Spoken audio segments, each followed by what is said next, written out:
ओम नमो भगवते वासुदेवाय नमः। आपके अपने YouTube चैनल जय मां कंजक में आपका बहुत बहुत स्वागत है। आज की वीडियो में हम मार्गशीर्ष अघन मास महात्म्य का कथा अध्याय 17 आपके सामने प्रस्तुत करने जा रहे हैं। उम्मीद करती हूँ कथा का पूरा फल लेने के लिए आप कथा को शुरू से लेकर अंत तक जरूर श्रवण करेंगे। ओम नमो भगवते वासुदेवाय नमः। ब्रह्मा जी ने कहा, हे देवों के देव, वे कौन सा पवित्र स्थान है जहाँ मार्गशीर्ष महीना सबसे अधिक मनाया जाता है? इसका क्या लाभ है? हे भगवान, सब कुछ बताएं। श्री भगवान ने कहा, वहाँ मेरा एक महान पवित्र स्थान है जो मथुरा के नाम से प्रसिद्ध है। ये बहुत सुंदर और सम्मानित है। ये मेरा जन्म स्थान है और मुझे बहुत प्रिय है। मथुरा में एक भक्त को हर कदम पर एक तीर्थ का पुण्य प्राप्त होता है। मनुष्य जहाँ भी पवित्र स्नान करता है वे भयानक पापों से मुक्त होता है। हे पुत्र, मथुरा पाप नाशक है। ये सभी धर्म परायणता और सद्गुणों से रहित दुष्ट आत्माओं वाले मनुष्यों द्वारा नरकों में भोगी गई पीड़ा को दूर करता है। कृतघ्न, श्राप का आदि, चोर तथा जिसका पवित्र व्रत बीच में ही टूट गया हो, ये मथुरा पहुंचकर भयंकर पापों से मुक्त हो जाता है। जैसे सूर्य उदय होते ही अंधकार नष्ट हो जाता है, जैसे वज्र के भय से पर्वत भाग जाते हैं, जैसे गरुड़ को देखकर सर्प नष्ट हो जाते हैं, जैसे हवा के झोंके से बादल बिखर जाते हैं, जैसे सांसारिक दुख ज्ञान से दूर हो जाते हैं, वास्तविकता जैसे सिंह को देखकर हाथी भाग जाते हैं, उसी प्रकार मथुरा को देखकर पाप नष्ट हो जाते हैं। मधुपुरी के दर्शन करने से श्रद्धा और भक्ति से युक्त व्यक्ति पवित्र हो जाता है, भले ही वे ब्राह्मण हत्यारा ही क्यों ना हो। दूसरे पापियों के बारे में कहने की क्या जरूरत। जो व्यक्ति मथुरा में पवित्र स्नान करने की इच्छा रखता है और वहां कदम कदम पर जाता है, उसके शरीर से पाप दूर हो जाते हैं। भले ही लोग आकस्मिक रूप से या किसी व्यापारिक सौदे से या सेवा के लिए मथुरा जाते हैं, वे केवल मथुरा में पवित्र स्नान के कारण पापों से छुटकारा पाते हैं और स्वर्ग को जाते हैं। यहाँ तक कि जो लोग इस नगर का नाम लेते हैं वे निस्संदेह मोक्ष प्राप्त करते हैं। वह नित्य कृतयुग है, वह सदैव उत्तरायण रहता है। जो दूसरे के कहने पर मथुरा में मेरे मंदिर के विषय में सुनता है वे पापों से मुक्त हो जाता है। जो मनुष्य वहाँ 3 रात तक ठहरे, उनके पाँव के कण दिखाई पड़ने पर या छूने पर, हे पुत्र, सब कुछ पवित्र कर दो। जिस प्रकार आग की लपटें घास के ढेरों को जला देती हैं, उसी प्रकार मथुरा नगर की बड़ी बड़े पापों को जला देता है। ऐसा कहा जाता है कि मथुरा के सभी क्षेत्रों में पवित्र स्नान सभी तीर्थों में स्नान से प्राप्त पुण्य से अधिक प्रभावशाली है और इसका पुण्य उससे भी अधिक है। जो मनुष्य मथुरा का स्मरण करते हैं उन्हें वे पुण्य प्राप्त होता है जो चारों वेदों के अध्ययन से प्राप्त होता है। अन्यंतर किया गया पाप तीर्थ के निकट आते ही नष्ट हो जाता है। तीर्थों में किया गया पाप अटल सीमेंट की तरह स्थायी हो जाता है। मथुरा में किया गया पाप मथुरा में ही नष्ट हो जाता है। वहां रहकर मनुष्य अर्थात पुण्य, धन, प्रेम और मोक्ष पाप प्राप्त करता है। जिस पाप को कहीं और पूरी तरह से नष्ट होने में 10 साल लग जाते हैं, हे चतुर्मुखी, उसी मथुरा के पवित्र स्थान पर केवल 10 दिन लगते हैं। स्वर्ग में, पाताल में, आकाश में या नश्वर संसार में मुझे मथुरा के समान सदैव प्रिय कुछ भी नहीं है। मथुरा का पवित्र स्थान अन्य सभी तीर्थों से बढ़कर है। ये वे स्थान है जहाँ 33,000 वर्ष मेरे द्वारा बचपन में चरवाहों के साथ खेल कूद में व्यतीत किए गए थे। मथुरा का स्मरण करने से संपूर्ण भारत उपमहाद्वीप के समान पुण्य प्राप्त होता है। हे पुत्र, सूर्य ग्रहण के समय सनिहाटी नदी पर मिलने वाले पुण्य से भी अधिक पुण्य मथुरा में प्रतिदिन मिलता है। हे पुत्र, मधु नगरी में मनुष्यों को मार्गशीर्ष माह में वे पुण्य प्राप्त होता है जो तीर्थराज प्रयाग में पूरे 1000 वर्षों में प्राप्त होता है। हे पुत्र, मार्गशीर्ष महीने में एक दिन के दौरान व्यक्ति को मथुरा में वे पुण्य प्राप्त होता है जो वाराणसी में 1 सहस्त्रवदी के दौरान प्राप्त होता है। मथुरा में एक दिन बिताने से वही पुण्य प्राप्त होता है जो गोदावरी के पास, द्वारका में या कुरुक्षेत्र में भूमि दान करने वाले या गया में 6 महीने बिताने वाले व्यक्ति को मिलता है। ना तो द्वारका, ना काशी, ना ही कांची तीर्थ हो सकता है जहाँ माया गदाधर यानी विष्णु देवता है। यदि पितरों को यमुना जल के माध्यम से तर्पण दिया जाता है तो पितरों को चावल के पिंडों का तर्पण नहीं चाहिए। जो लोग मथुरा को एक साधारण नगर के रूप में देखते हैं, उन्हें पापों से दूषित लोगों के रूप में जानना चाहिए। यदि किसी ने मथुरा नहीं देखा लेकिन उसकी यात्रा करने की इच्छा है, तो वे जहाँ भी मरता है उसका पुनर्जन्म मथुरा में होता है। हे चतुर्मुख, कोई समय के साथ पृथ्वी के धूल के कणों को भी नहीं गिन सकता, लेकिन मथुरा में तीर्थों की संख्या की कोई सीमा नहीं। ओहो, मथुरा शहर में रहो, मैं वहाँ निरंतर ग्वाल बालों से घिरा रहता हूँ। हे संसार सागर में डूबे हुए लोगों, हे मेरे अन्य शिष्य सुनो, यदि तुम तीव्र एवं उत्कृष्ट सुख की इच्छा रखते हो तो मेरे नगर में रहो। अफसोस, संसार के लोग अत्यंत अंधे हैं, यद्यपि उनके पास आंखें हैं फिर भी वे देखते नहीं। यद्यपि मथुरा का पवित्र स्थान मौजूद है, फिर भी वे जन्म और मृत्यु की अग्नि परीक्षा से गुजरते हैं। सौभाग्य से मनुष्य योनि में अतुलनीय जन्म प्राप्त होने पर भी उनका जीवन व्यर्थ हो गया। मथुरा नगर उनसे देखा नहीं गया। हाय बुद्धि की निर्बलता, हाय प्रतिकूल भाग्य और दुर्भाग्य, अफसोस भ्रम का शक्तिशाली प्रभाव, मथुरा का सहारा नहीं लिया जाता। जो मथुरा की अपेक्षा करके अन्यंत्र स्थान की ओर प्रवृत्त होता है, वे मेरी माया से मोहित हो जाता है। वे मूर्ख है और वे सांसारिक अस्तित्व के विशाल विस्तार में भटकता रहता है। मथुरा पहुंचने पर भी यदि कोई अन्य स्थान की इच्छा करे, तो वे दुष्ट बुद्धि वाला उत्तम ज्ञान कैसे प्राप्त कर सकता है? वे अपनी अज्ञानता प्रदर्शित करता है। मेरा नगर उन लोगों के लिए लक्ष्य और आश्रय है जिन्हें उनके माता पिता और कुटुंबियों ने त्याग दिया है और जिनके पास कोई दूसरा रास्ता नहीं। मेरा नगर उन लोगों के लिए लक्ष्य और आश्रय है जो बहुत सारे पापों से अभिभूत है, जो गरीबी से हार गए हैं और जिनके पास कोई अन्य आश्रय नहीं है। ये सभी स्थानों में सबसे उत्कृष्ट है। ये सबसे बड़ा रहस्य है। जो लोग योग्य लक्ष्य और शरण की तलाश में हैं, उनके लिए मथुरा सबसे बड़ा लक्ष्य है। वे गुणों से प्राप्त नहीं किया जा सकता, जिसे धर्मार्थ उपहारों से प्राप्त नहीं किया जा सकता। वे ना तो तपस्या से, ना ही स्तुति से प्राप्त होता है। इसे विभिन्न प्रकार के योग अभ्यासों के माध्यम से सुरक्षित नहीं किया जा सकता। ये मेरी कृपा से ही प्राप्त होता है। मथुरा में अच्छी स्थिति केवल उन धन्य लोगों को द्वारा ही प्राप्त की जा सकती है जिनकी मेरे प्रति दृढ़ भक्ति है और जिन पर मेरी पर्याप्त कृपा है। जो मथुरा में अपने प्राण त्यागता है, वे उस लक्ष्य को प्राप्त कर लेता है जिसे योग शक्ति से संपन्न ब्रह्मा का साक्षात्कार कर चुका विद्वान व्यक्ति प्राप्त करता है। काशी आदि नगर भी हैं, लेकिन सर्वाधिक धन्य मथुरा ही है, जो वहां जन्म लेने, जनेऊ संस्कार करने, अनेक व्रत करने आदि 4 तरीकों से चतुर्विध मोक्ष प्रदान करता है। प्रतिज्ञाएं और धर्मार्थ उपहार देना। मेरी कृपा से यहाँ उत्तम लक्ष्य सहज ही प्राप्त हो जाता है।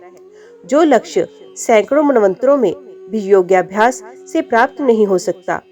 जहाँ पापों से डर नहीं, जहाँ यम से डर नहीं और जहाँ गर्भ में रहने का डर नहीं, उस पवित्र स्थान का सहारा कौन नहीं लेगा।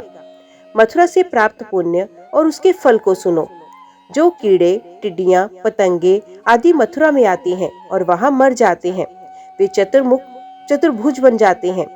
जो वृक्ष किनारे से टूटकर गिर जाते हैं, उन्हें महानतम लक्ष्य की प्राप्ति होती है। तपस्या और पवित्र अनुष्ठानों से रहित गूंगे, सुस्त, अंधे और बहरे लोग तथा समय के साथ मरने वाले लोग मेरे लोक में जाते हैं। जो लोग सांपों द्वारा काटे जाते हैं, जो जानवर द्वारा मारे जाते हैं, जो आग और पानी में मर जाते हैं और जो लोग मथुरा में अकाल या दुर्घटना से मरते हैं, वे लोग मेरे लोक में जाते हैं। सत्य, ये सत्य है हे श्रेष्ठ ऋषि कि मैं अपने सम्मान पर कहता हूँ, मथुरा जैसा कोई अन्य स्थान नहीं है जो व्यक्ति की सभी इच्छाओं को पूरा कर सके। कौन सा विद्वान व्यक्ति मथुरा का सहारा नहीं लेगा, जो जीवन के 3 लक्ष्य की इच्छा रखने वाले व्यक्तियों को प्रदान करता है। ये उन लोगों को मोक्ष प्रदान करता है जो मोक्ष की इच्छा रखते हैं, और ये उन लोगों को भक्ति प्रदान करता है जो भक्ति की इच्छा रखते हैं। मार्गशीर्ष माह में इन सभी विशेषताओं और अच्छी विशेषताओं वाली मधु नगरी का आश्रय लेना चाहिए। यदि वे उपलब्ध नहीं तो निषेधाज्ञा के अनुसार पुष्कर का सहारा लिया जाना चाहिए। सबसे पुराना कुंड ब्रह्मा का है, मध्य कुंड विष्णु का है और सबसे छोटा कुंड है जिसके देवता है रुद्र। हे बुद्धिमान, ये जान लीजिए। इन सभी में हे पुत्र, व्यक्ति को ये सभी संस्कार पवित्र स्नान, दान और श्राद्ध आदेशों के अनुसार करना चाहिए। शानदार पूजा की जाएगी, ये मेरी खुशी के लिए अनुकूल है। मार्गशीर्ष महीने की पूर्णिमा मुझे बहुत प्रिय है। उस दिन जो भी पुण्यक्रम किया जाएगा वे मुझे प्रसन्न करने वाला होगा। पूर्णिमा के दिन हे पुत्र, व्यक्ति को दान आदि के ये सभी संस्कार पूरे करने चाहिए। गाय का दान, अन्न का दान, सोने का दान और भूमि का दान। मार्गशीर्ष माह की पूर्णिमा के दिन घर का दान करना चाहिए। जो कुछ भी किया जाएगा वे उत्तम होगा और शाश्वत पुण्य प्रदान करेगा। अपनी समृद्धि के अनुसार ब्राह्मणों को भोजन कराना चाहिए। किसी धार्मिक अनुष्ठान के पूरा होने पर पूर्णिमा के दिन ही उत्सव मनाना चाहिए। मार्गशीर्ष माह में तीर्थराज आदि मुझे मथुरा के समान प्रसन्न नहीं होते। यदि वे उपलब्ध नहीं है तो पुष्कर का सहारा लेना होगा। पुष्कर और मथुरा में पूर्णिमा का दिन बुद्धिमान भक्तों द्वारा मनाया जाता है। जहाँ भी इसे मनाया जाए इसे निषेधाज्ञा के अनुसार मनाया जाएगा। जो पूर्णिमा के दिन पवित्र स्नान, दान और पूजा नहीं करता वे 60,000 वर्षों तक रौरव तथा अन्य नरकों में पकाया जाता है। इसलिए बुद्धिमान लोगों को हर तरह से पूर्णिमा के दिन का सम्मान करना चाहिए, जो मार्गशीर्ष माह में अनंत पुण्य प्रदान करता है। जो मनुष्य मार्गशीर्ष माह में जो मुझे प्रिय है, मेरे द्वारा बताए गए सभी संस्कारों को श्रद्धा पूर्वक करता है, उसके पुण्य का फल सुनो। वे उस पुण्य को प्राप्त करेगा जो 10,000 तीर्थों या करोड़ों पवित्र अनुष्ठानों या सभी यज्ञों के माध्यम से प्राप्त होता है। जिस मनुष्य के पुत्र ना हो वे पुत्र प्राप्त करता है। निर्धन मनुष्य धन पाता है। जो विद्या चाहता है उसे विद्या मिलती है, और जो सौंदर्य खोजता है उसे सौंदर्य मिलता है। एक ब्राह्मण को सभी ब्राह्मणीय वैभव प्राप्त होंगे। एक क्षत्रिय विजयी होगा। एक वैश्य धन पर आधिपत्य प्राप्त करेगा और शूद्र अपने सभी पापों से शुद्ध हो जाएगा। हे सम्मान देवता, मनुष्य को मार्गशीर्ष माह में सब कुछ प्राप्त हो जाएगा, जो तीनों लोकों में प्राप्त करना बहुत कठिन है। इसके बारे में कोई संदेह नहीं। यद्यपि जो पुरुष इन इच्छाओं से आकर्षित होते हैं वे अंत में संतुष्ट होते हैं। वे उन इच्छाओं के लायक नहीं। वास्तव में अच्छी भक्ति बहुत दुर्लभ है। वे शानदार भक्ति जो मुझे जीत लेगी वे मार्गशीर्ष माह में प्राप्त होती है, जो प्रसिद्ध है। ये महीना मेरी बड़ी खुशी के लिए अनुकूल है। हे चतुर्मुखी, मेरी कृपा से इससे सब कुछ प्राप्त हो जाता है। ओम नमो भगवते वासुदेवाय नमः। अभी हम श्रवण करते हैं पद्म पुराण से विष्णु को क्या प्रसन्न करता है और उन्हें किस बात पर गुस्सा आता है। व्यास जी ने कहा, हे ब्राह्मण श्रेष्ठ, जो मनुष्य भक्ति से परिपूर्ण होकर विष्णु का आश्रय लेते हैं उन्हें कभी विपत्ति का सामना नहीं करना पड़ता। मैं पुण्य लक्ष्मी जी की महिमा का वर्णन करूंगा, जिसे सुनने से सभी मनुष्यों को परम पद प्राप्त होता है। विष्णु के भक्त कृष्ण की महिमा सुनकर संतुष्ट होते हैं। नरक में कष्ट भोगने वाले विधर्मी संतुष्ट नहीं होते। हे ब्राह्मण श्रेष्ठ, विष्णु के उत्कृष्ट महिमा का वर्णन विधर्मियों को उपस्थिति में नहीं करना चाहिए। इसे विष्णु के भक्तों की उपस्थिति में बताया जाना चाहिए। त्रेता युग में उर्वशी नामक एक ब्राह्मण रहता था। वे सदैव पाप कर्मों में लगा रहता था और धर्म की घोर निंदा करता था। उसने ब्राह्मणों का धन छीन लिया। हे श्रेष्ठ ब्राह्मण, वे हमेशा दूसरे की पत्नी के साथ सहवास करने पर तुला रहता था। उसने गाय का मांस खाया, उसने शराब भी पी। उसे वेश्याओं की कामुक अदाओं की तीव्र लालसा थी। जो उसका आश्रय चाहता था उसने उसे हानि पहुंचाई। वे सदैव दूसरों की निंदा करता था। वे देशद्रोही था। उसने अपने दोस्तों को नुकसान पहुंचाया। उसने अपने रिश्तेदारों को भी परेशान किया। उसने झूठ बोला।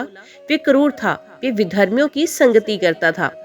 उसने ब्राह्मणों की आजीविका काट दी। उसने जमा राशि छीन ली। इसे इस प्रकार क्रूर तथा पापों में अत्यधिक आसक्त देखकर उसके सभी कुटुंबी क्रोधित होकर उसके घर आए। उन्होंने कहा, हे मूर्ख, हमारे पूर्वजों ने हमारे पवित्र कुल में जो प्रतिष्ठा अर्जित की वे अब तुम्हारे द्वारा नष्ट हो रही है। तुम धर्म का मार्ग छोड़कर सदैव पाप करते रहते हो। आप हमारे कुल की कीर्ति को नष्ट करने वाले तथा स्वजनों को दुख देने वाले के रूप में जन्मे हो। आप में अर्थात आपके संबंध में सृष्टिकर्ता की रचना को आश्चर्य उत्पन्न करने वाला माना जाता है। जिस समुद्र से चंद्रमा निकला था उसी से विष निकला। ओह, बुरे बेटे की शक्ति को मापना संभव नहीं। अनेक मनुष्यों द्वारा एकत्रित की हुई कीर्ति का वे एक क्षण में नष्ट कर देते हैं। जब उसमें श्रेष्ठ पुत्र का जन्म होता है तो छोटा कुल भी महान हो जाता है, परंतु अच्छे से अच्छा कुल भी तब अपमानित हो जाता है जब उसमें नीच पुत्र पैदा होता है। हे ब्राह्मण, ऐसा कहकर सभी बंधु बांधवों ने बदनामी के भय से क्रोधित होकर उस महापापी को त्याग दिया। वे अपने सभी रिश्तेदारों द्वारा त्याग दिया गया और सभी लोगों द्वारा तिरस्कृत किया गया। दुखी हुआ और अपनी सारी समृद्धि से वंचित होकर डाकू बन गया। समुदाय के सभी सदस्यों ने उसे पकड़ लिया, जिसने एक डाकू, क्रूर और दूसरों के लिए हानिकारक कार्य किया था, और उसकी सूचना राजा को दी। हे ब्राह्मण श्रेष्ठ, राजा ने अपने पिता के प्रति स्नेह के कारण उसे मार नहीं डाला, बल्कि उसे अपने देश से निकाला। तब वे क्रूर अनेक अन्य अहंकारी डाकू के साथ वन का आश्रय लेकर यात्रियों का धन छीनने के लिए वहां रहने लगा। वे जंगल में घूमते घूमते थक गया था। किसी समय अन्य डाकुओं के साथ स्नान के लिए नदी तट पर गया। इस दुष्ट ने उस नदी में बहुत से धन्य ब्राह्मणों को देखा जो भगवान की पूजा में अत्यधिक समर्पित थे। तब सभी ब्राह्मण विष्णु की पूजा करके बड़ी जिज्ञासा से एक दूसरे से बोले, मैंने आज विष्णु के सम्मान में उन चंपक फूलों को गिरा दिया। किसी और ने कहा, मैंने विष्णु को तांबुल अर्पित किया। मैं अपने जीवन में कभी तांबुल नहीं खाऊंगा। आज मैंने विष्णु को सर्वोत्तम केला अर्पित किया। जन्म जन्मांतर में केला खाऊंगा। किसी ने कहा, मैंने विष्णु को एक अनार अर्पित किया। किसी ने कहा, मैंने विष्णु को एक उत्कृष्ट आम अर्पित किया। उनकी आपस में बातें करते हुए ये बातें सुनकर उर्वशी ने सोचा, मैं विष्णु को क्या अर्पित करूं? मैं विष्णु को वे सभी चीजें नहीं दे सकता जो सांसारिक अस्तित्व में खोने योग्य हैं या खाने योग्य हैं।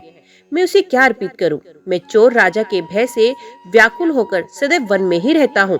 मैं कभी भी कुछ भी चढ़ाने का हकदार नहीं। व्यास जी ने कहा, हे ब्राह्मण, चोर ने बार बार इस प्रकार बोलते हुए 4 लक्ष्यों मानव जीवन के दाता विष्णु को एक उपहार दिया। तब सभी ब्राह्मण जैसे आए थे वैसे ही चले गए। वे चोर भी अन्य चोरों के साथ अपने निवास स्थान पर चला गया। एक बार एक यात्री गुड़ की टोकरी लेकर उसी रास्ते से चोरों के क्षेत्र में आया।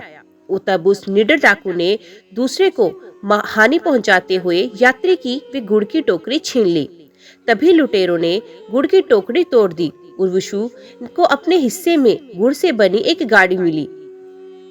वे ब्राह्मण श्रेष्ठ उर्वश ने उस गुड़ गाड़ी को प्राप्त कर उन ब्राह्मणों के शब्दों को याद करते हुए अपने मन में सोचा, पहले मैंने स्वयं विष्णु को एक गाड़ी भेंट की थी। अतीत अस्तित्व में मुझे गाड़ी नहीं लेनी चाहिए। मन में ऐसा सोचकर उसने गुड़ की गाड़ी ब्राह्मण को दान करने का इरादा किया।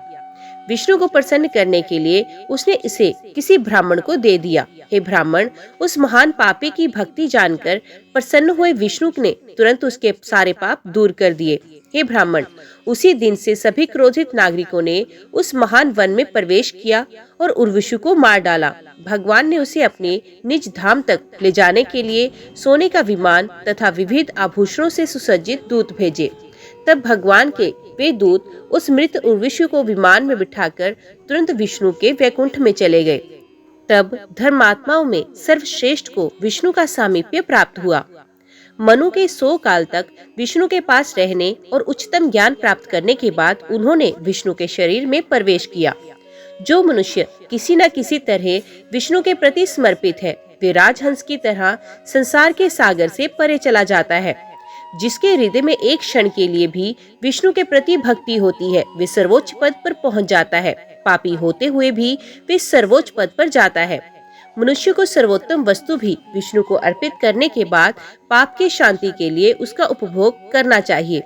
जो वस्तु विष्णु को अर्पित की जाती है वे ब्राह्मण को दे देनी चाहिए। बुद्धिमानों को इसके किसी भी अवशेष का स्वयं उपयोग नहीं करना चाहिए। हे ब्राह्मण श्रेष्ठ, विष्णु के भक्त को विष्णु को अर्पित किए बिना किसी भी वस्तु और मिठाई का आनंद नहीं लेना चाहिए। मैं पुण्य इतिहास सहित विष्णु को अर्पित किए जाने वाले भोजन की महिमा बताऊंगा। जो समस्त पापों का नाश करने वाली है। हे ब्राह्मण, सावधान होकर इसे सुनिए। सर्वजनी नाम का एक ब्राह्मण था, जिसका जन्म एक शुद्ध परिवार में हुआ। वे शांत, नियंत्रित, दयालु थे और अपने गुरुओं और ब्राह्मणों का सम्मान करते थे। वे विष्णु की पूजा में लीन थे और विशेष रूप से विष्णु को याद करने के लिए समर्पित थे। जो लोग उसकी शरण चाहते थे, उन्होंने उनकी पीड़ा दूर कर दी। वे सच्चा था और सिर्फ इंद्रियों पर अंकुश लगा रखा था। ये प्रतिदिन सुबह स्नान करता। उन्होंने अपनी जाति की प्रथाओं का पालन किया। उसने दूसरों को नुकसान पहुंचाना छोड़ दिया। वे एकादशी व्रत में लीन था। वे अपने रिश्तेदारों का सम्मान करने पर आमदा था। एक बार उस श्रेष्ठ ब्राह्मण ने स्वप्न में भगवान विष्णु को देखा, जो काले रंग के थे, जिनकी आंखें धूल रहित कमल के समान थी, जिनका मुस्कुराता हुआ चेहरा था, जिन्होंने पीला वस्त्र पहन रखा था, जिनका शरीर सुनहरे कानों की बालियां, पायल और मुकुट के कारण उज्जवल था, जिनकी छाती कौस्तुभ मणि से चमकती थी, जो काष्ठ फूलों की माला से सुशोभित थी। उनकी 4 भुजाएं थी। उन्होंने शंख, चक्र, गदा और कमल धारण किया हुआ था। सभी शुभ चिन्हों से संपन्न थे और स्वर्ण जनेऊ धारण किया था।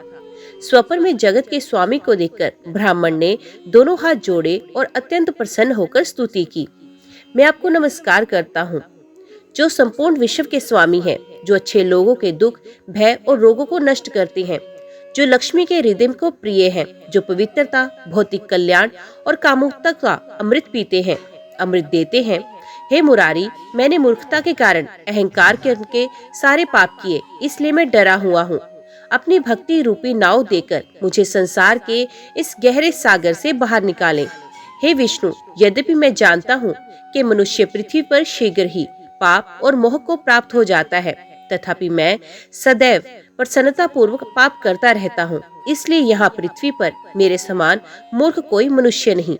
हे विष्णु, हे नरहरि, क्या मैं, जिसने पाप किए हैं, ये नहीं जानता कि धार्मिक पुण्य का वृक्ष अचानक सुख का फल देता है। हे प्रभु, मेरे पास आपको फूलों वाला वृक्ष अर्पित करने के लिए धन नहीं, कृपया होगी। हे प्रभु, मैं क्या करूं? हे भगवान, मेरे हृदय की ये मधुमक्खी आपके चरण कमल के जोड़े को, सर्वोत्तम रस के स्थान को छोड़कर लगातार एक स्त्री के मुख की ओर घूमती रहती है। इसे वे कमल समझती है, जो मृत्यु का कारण बनती है और जो शल के कफ से भरी हुई है। मेरा हाथ उपहार देने से वंचित है, मेरा मुंह झूठ बोलता है, मेरे कान सदैव पाप में बातें सुनने में लगे रहते हैं। हे विष्णु, मुझे अपने सेवक के इन दोषों को दूर कीजिए, क्योंकि हे प्रभु, जो तुम्हारी शरण में आया है, तुम सदैव उसके दोषों को नष्ट करते हो। हे नरहरि, एक समय इस संसार में मुझे संसार के इस भयानक महासागर को पार करने के लिए आपकी भक्ति की बहुत मजबूत नाव प्राप्त हुई थी। उस स्थिति में भी मैं नियति की वशीभूत होकर एक दुष्ट हृदय वाला व्यक्ति ही बना रहा। मैं लगातार दुखी समय से गुजर रहा हूँ। क्या सांसारिक अस्तित्व को पार करने के लिए कोई उज्जवल, दयालु, सुखद और सभी कष्टों से मुक्त मार्ग है? हे विष्णु, मोहरूपी महान अंधकार से अंधी हुई मेरी आंखें इस संसार में कभी आपकी ओर नहीं जाती। हे केशिन, हे विनाशक, हे जिनके कमल जैसे चरणों को सभी देवता नमस्कार करते हैं, जब से मैंने आपको आज देखा है, मेरा ये मन, यहाँ तक कि दुष्ट स्वभाव का भी, जो पीड़ित लोगों की परेशानी को नष्ट कर रहा है, नष्ट हो गया। व्यास जी ने कहा, इस प्रकार उनके द्वारा स्तुति की गई। पूजनीय भगवान लक्ष्मीपति, शब्दों के ज्ञाता और सांसारिक अस्तित्व के सागर से उद्धार करता, ये शब्द बोले। प्रभु ने कहा, हे ब्राह्मण श्रेष्ठ, मैं तुम्हारी भक्ति से सदैव प्रसन्न रहता हूँ, अतः आपको शीघ्र ही पूर्ण सुख प्राप्त होगा। हे ब्राह्मण, मैंने तुम्हें पापी होते हुए भी महल पहले ही मुक्ति दे दी। अब तुम मेरे भक्त हो, तुम्हें विपत्ति का सामना नहीं करना पड़ेगा। ब्राह्मण ने कहा, हे विष्णु, मैं पहले कौन था? मैंने कौन सा पाप किया था? पापी होते हुए भी आपने पहले मुझे कैसे मुक्ति दिलाई? चूंकि आप सदैव दयालु हैं। हे भगवान, मुझे ये सब बताएं, मेरा जन्म कैसे हुआ और इस सांसारिक अस्तित्व में मैं आपके द्वारा मुझे कैसे बनाया गया? प्रभु ने कहा, हे ब्राह्मण श्रेष्ठ, यद्यपि ये रहस्य प्रकट नहीं किया जा सकता, मैं आपके प्रति स्नेह के कारण इसे बता रहा हूँ। हे ब्राह्मण श्रेष्ठ, आप पूर्व में अपने कर्मों के फलस्वरूप पृथ्वी के एक क्षेत्र में पक्षी योनि में जन्मे थे। आप सदैव भूख और प्यास से व्याकुल होकर कीड़े मकोड़े खाते और झरनों का गर्म पानी पीते रहते थे। आप एक पक्षी के वंश में उत्पन्न होकर पृथ्वी पर 4000 वर्षों तक जीवित रहकर सदैव विभिन्न कष्टों का अनुभव करते रहे। एक बार कुलभद्र नाम के एक ब्राह्मण ने पूरी सच्चाई जानकर एक नदी के तट पर भोजन आदि के प्रसाद के साथ मेरी पूजा की। श्रेष्ठ ब्राह्मण ने मुझे भोजन सामग्री के रूप में चावल दिए और उसे वहीं छोड़कर पुण्य घर चला गया। तब तो भूखा पंछी होकर वृक्ष से उतरकर मेरे लिए चढ़ाए हुए सारे चावल खा गया। इसके खाने मात्र से ही आप अत्यंत भयानक पापों से तत्काल मुक्त हो गए। हे ब्राह्मण, एक बार आयु पूरी होने पर आपकी मृत्यु हो गई। तब मैंने हर प्रकार से अपने दूत तुम्हें लेने के लिए भेजे। तब तुम्हारे पाप नष्ट हो गए थे। उन्हें रथ पर बिठाकर दूतों की टोली तुरंत सर्वोच्च स्थान पर आई। देवताओं के लिए भी कठिन सभी सुखों का आनंद लेते हुए आप हजार करोड़ों युगों तक मेरे साथ रहे। फिर हे ब्राह्मण श्रेष्ठ, आप एक शुद्ध ब्राह्मण परिवार में गए। वहां अर्थात उस अस्तित्व में भी तुम्हारे मन में मेरे प्रति पुण्य अत्यंत दृढ़ भक्ति उत्पन्न हो गई। हे श्रेष्ठ ब्राह्मण, तुम प्रतिदिन विधि पूर्वक मेरी पूजा करके अपने जीवन के अंत में मेरा पद प्राप्त करोगे। हे ब्राह्मण, जब मैं प्रसन्न हो जाऊंगा तो तुम पापी होते हुए भी मुक्ति का आनंद उठाओगे। जब कभी मुझे किसी मनुष्य पर क्रोध आता है तो वे धर्मात्मा होते हुए भी पापी है। लेकिन हे ब्राह्मण, जब मैं प्रसन्न होता हूँ तो मनुष्य पापी होते हुए भी मुक्ति प्राप्त करता है। इसलिए हे ब्राह्मण, हे अच्छे व्रत वाले, आपका कल्याण हो। तुम मेरे भक्त हो, मैं तुम्हें वे स्थान दूंगा जिसे देवता भी प्राप्त नहीं कर सकते। ब्राह्मण ने कहा, हे प्रभु, आपकी कृपा से मैंने अपना पूर्व वृतांत सुन लिया। अब मुझे कुछ सुनने की इच्छा हुई। हे प्रभु बताइए, हे प्रभु आप किससे प्रसन्न हैं? हे देवताओं में श्रेष्ठ, आप किससे क्रोधित हैं? बड़ी कृपा होगी, मुझे ये सब बताने की कृपा करें। प्रभु ने कहा, हे ब्राह्मण श्रेष्ठ, मैं तुम्हें ये सब संक्षेप में बताता हूँ। जिसके कारण मेरे हृदय में सुख उत्पन्न होता है और जिस कार्य के कारण क्रोध उत्पन्न होता है। हे ब्राह्मण श्रेष्ठ, जो मेरे लिए कार्य करता है और अहंकार रहित है, उससे मैं सदैव प्रसन्न रहता हूँ। जो धर्म परायणता और भक्ति से परिपूर्ण होकर मेरे लिए शांति से बोलता है, उससे मैं सदैव प्रसन्न रहता हूँ। जो मनुष्य मिष्ठान प्राप्त करके मुझे देता है और मान तथा अपमान में संभाव रखता है, उस पर मैं सदैव प्रसन्न रहता हूँ। जो मनुष्य मुझे सभी प्राणियों के शरीर में विद्यमान जानता है और जो दूसरों को हानि पहुंचाने से बचाता है, उस पर मैं सदैव प्रसन्न रहता हूँ। जो बार बार अच्छा सोचता है, कर्म करता है और जो गायों और ब्राह्मणों का भला चाहता है, उससे मैं हमेशा प्रसन्न रहता हूँ। जो बड़े यत्न से अपने कहे हुए वचन का पालन करता है, जो उसकी शरण में आया है, उसके पास सावधानी से जाता है, वे सदैव प्रसन्न रहता है। हे ब्राह्मण श्रेष्ठ, जो सदैव उन लोगों को दान देता है जो उसे उपकृत नहीं करते और जिसका हृदय सदैव मुझ में रहता है, उससे मैं सदैव प्रसन्न रहता हूँ। मैं आपको संक्षेप में बता चुका हूँ कि मैं किस कार्य से प्रसन्न हूँ। हे ब्राह्मण, मैं अब ये कार्य बताता हूँ जिसके कारण मुझे क्रोध आता है। जो दूसरों को हानि पहुंचाने में लगा रहता है, जो सभी प्राणियों के प्रति क्रूर है, जो अहंकारी है, जो सदैव क्रोधित रहता है, वे मुझे अपना शत्रु बनाता है। जो झूठ बोलता है, जो क्रूर है, जो दूसरों की निंदा करता है, जो बुद्धिमानों के जीवन को नष्ट करता है, ये मुझे अपना शत्रु बनाता है। जो मूर्ख मोहवश अपने दोषों पर ध्यान ना देने वाला माता पिता तथा पत्नी भाई बहन को भी त्यागता है, वे मुझे अपना शत्रु बनाता है। जो मंदबुद्धि मनुष्य अपने माता पिता की निंदा करता है, जो अपने गुरु का अपमान करता है, वे मुझे अपना शत्रु बनाता है। हे ब्राह्मण, जो लोग उपवनों को नष्ट करते हैं, जो झीलों को नष्ट करते हैं, जो गांव को नष्ट करते हैं, वे मुझे अपना शत्रु बनाते हैं। जो मनुष्य दूसरे की स्त्री को देखकर दुखी होते हैं, पाप चर्चा सुनते हैं, उन मनुष्यों से मैं सदैव क्रोधित रहता हूँ। जो लोग भगवान से द्वेष रखते हैं, जो अरक्षितों का धन छीनते हैं, जो देशद्रोही हैं, उनसे मैं सदैव क्रोधित होता हूँ। जो लोग गाय के दूध का मूल्य छीनते हैं, जो शूद्र स्त्रियों के पति हैं, जो पवित्र अंजीर के वृक्ष को हानि पहुंचाते हैं, उन पर मैं सदैव क्रोधित रहता हूँ। जो लोग ब्रह्मा विष्णु और शिव में भेद करते हैं, जो दूसरों की पत्नियों से अत्यधिक आसक्त रहते हैं, उन पर मैं सदैव क्रोधित रहता हूँ। जो पाप बुद्धि वाले मनुष्य लोभ के कारण एकादशी के दिन भोजन करते हैं तथा वेदों की निंदा करते हैं, उन पर भी मैं सदैव क्रोधित रहता हूँ। जो लोग पाप पूर्ण विचारों से आसक्त रहते हैं और अपने मित्रों के विरुद्ध षड्यंत्र करते हैं और जो धात्री वृक्ष को नष्ट करते हैं, उनसे मैं सदैव क्रोधित रहता हूँ। जो लोग वासना से मोहित होकर दिन में भी सहवास करते हैं, जो रजस्वला स्त्री के साथ सहवास करते हैं उन पर मैं सदैव क्रोधित रहता हूँ। हे श्रेष्ठ, जो लोग मूर्खतावश ऐसी स्त्री के पास जाते हैं जिसने अभी तक यौवन प्राप्त नहीं किया, उसी प्रकार जो दुष्ट लोग व्रत धारण करने वाली स्त्री के पास जाते हैं, वे मुझे अपना शत्रु बनाते हैं। जो अमावस्या के दिन रात्रि में भोजन करते हैं, उनसे मैं सदैव क्रोधित रहता हूँ। जो रविवार को 2 समय भोजन करते हैं, उनसे भी मैं सदैव क्रोधित रहता हूँ। हे ब्राह्मण, जो लोग अमावस्या के दिन सहवास, मांस, तेल का त्याग नहीं करते, उनसे मैं सदैव क्रोधित रहता हूँ। इस मामले में ज्यादा बातचीत करने से क्या फायदा, मैं आपको संक्षेप में बताता हूँ। उसी प्रकार मैं उन लोगों से भी सदैव क्रोधित रहता हूँ जो विष्णु के भक्तों की निंदा करते हैं। व्यास जी ने कहा, ऐसा बोलते हुए भगवान विष्णु अचानक गायब हो गए और वे ब्राह्मण निद्रा त्याग कर अपनी शैया से उठकर खड़ा हुआ। विष्णु द्वारा कहे गए शब्दों के कारण विष्णु के भक्त ब्राह्मण ने सभी अन्य गतिविधियों को छोड़ दिया और अनुष्ठानों के लिए रोजगार में लग गया।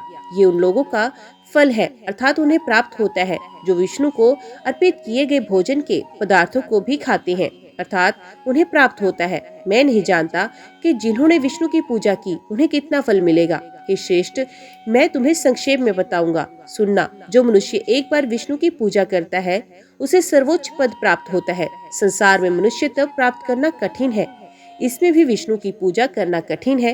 हे ब्राह्मण श्रेष्ठ, वहाँ भी भक्ति कठिन बताई गई है।